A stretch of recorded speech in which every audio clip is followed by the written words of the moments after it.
మీ business ఏదైనా మీ ఊర్లో promotion చేయాలంటే అది సుమన్ టీవీతోనే సాధ్యం. ఇప్పుడే సంప్రదించండి. Welcome to Suman TV. మనతో పాటు ప్రస్తుతం డోర్నకల్ నియోజకవర్గ ఎమ్మెల్యే రామచంద్ర నాయక్ గారు ఉన్నారు. అసలు ఈ విజయం వెనుక వారి కృషి, వారి కార్యకర్తలు, వారి నియోజకవర్గం నుంచి ఎంత మెజారిటీ వచ్చింది, దీని తర్వాత ఏం చేయబోతున్నారు, ప్రణాళిక ఎలా సిద్ధం చేశారనేది వారి మాటలు అడిగి తెలుసుకుందాం. సార్ నమస్తే. సార్ చెప్పండి సార్. డోర్నకల్ నియోజకవర్గ కాంగ్రెస్ పార్టీ కుటుంబ సభ్యులు యావత్తుగా బూత్ లెవెల్, గ్రామ లెవెల్, మండల్ లెవెల్ నాయకత్వ గణాలు మొత్తం సమిష్టిగా కష్టపడి మరి 45,000 మెజార్టీ, మరి పోలింగ్ పర్సంటేజ్ తగ్గినా కానీ మంచి మండు టెండర్లో కూడా మంచి మెజార్టీ కోసం బలరాం నాయక్ గారి గెలుపు కోసం కష్టపడడం జరిగింది.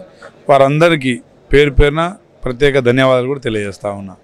రాష్ట్రంలో కేసీఆర్ ప్రభుత్వం గత 10 సంవత్సరాల్లో చేసిన నష్టాలని విద్యార్థులకు కావచ్చు, రైతాంగానికి కావచ్చు, అన్ని సామాజిక వర్గాలకు కేవలం హంగులు, ఆర్భాటాలు, అబద్ధపు, మోసపూరితపు ప్రకటనలతోనే కాలం గడిపారు. కాబట్టి కాంగ్రెస్ ప్రభుత్వం రావాలి, ప్రజాపాలన ఈ రాష్ట్రంలో నెలకొలాలి, ఇంకా స్ట్రెంథెన్ కావాలని మరి ప్రజలే ఈరోజు బలరాం నాయక్ గారిని దాదాపుగా 3.5 లక్షల మెజార్టీ పైపెచ్చుగా మరి ఈరోజు గెలిపించడానికి ప్రజలు సమాయత్తమయ్యారంటే కాంగ్రెస్ పార్టీ మహబూబాద్ పార్లమెంట్లో ఎంత పటిష్టంగా ఉందనేది కనబడుతూనే ఉంది. చెప్పండి సార్, ఇప్పుడు మీరు ఒక ఎమ్మెల్యే, ప్రభుత్వ విప్ మరియు మన ఎంపీ క్యాండిడేట్ కూడా మనం గెలుచుకోవడం జరిగింది. ఇక ముందు మన అభివృద్ధి ఎలా ఉంటుంది అంటున్నారు? తప్పకుండా కాంగ్రెస్ ప్రభుత్వం రేవంత్ రెడ్డి గారి సారథ్యంలో కేవలం 2.5 నెలలు మాత్రమే పరిపాలన కరెక్ట్గా సాగించింది. తర్వాత ఇప్పుడు 2.5 నెలలు ఎన్నికల కోడ్ రావడం, కొంచెం పాలనా వ్యవస్థ మరి అధికారుల చేతిలో పోవడం జరిగింది. మరి ఇప్పటి నుంచి మళ్ళీ నూతనంగా రేవంత్ రెడ్డి గారి మార్క్ ఈ రాష్ట్రంలో చూడబోతున్నాం. త్వరలోనే రైతు రుణమాఫీ చేయబోతున్నాం.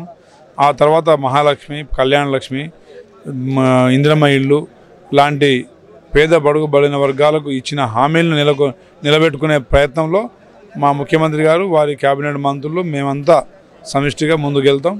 తప్పకుండా రాష్ట్రంలో మరి ఇందిరమ్మ రాజ్యాన్ని నెలకొల్పేదాకా రేవంత్ రెడ్డి గారు నిద్రపోరు.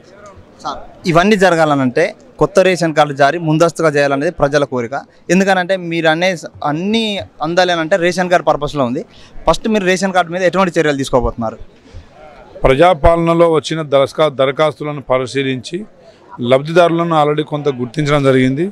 త్వరలోనే మిగతా పని కూడా పూర్తి చేసి లబ్ధిదారులను గుర్తించి నిజమైన పేదవాళ్లకు ప్రతి ఒక్కరికి తెల్ల రేషన్ కార్డు ఇవ్వాలనేది, అదేవిధంగా ఆరోగ్యశ్రీ కార్డు కూడా, వేరే రేషన్ కార్డు లేకపోయినా ఆసుపత్రులలో చికిత్స డిలే కాకుండా ఉండడం కోసం రేవంత్ రెడ్డి గారు ప్రత్యేక ప్రణాళిక వేసుకుంటూ త్వరలోనే రేషన్ కార్డులు ఇస్తాం.